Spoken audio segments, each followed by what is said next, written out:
Here I'm going to go ahead and cut the lace.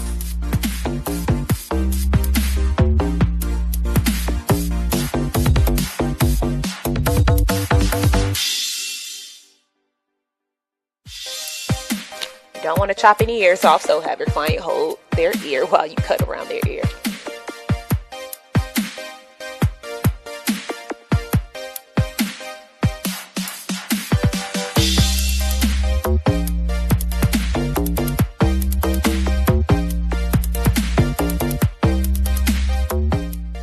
And when I tell you guys, this lace is literally very secure, and you want to make sure it's secure before you cut the lace in the front.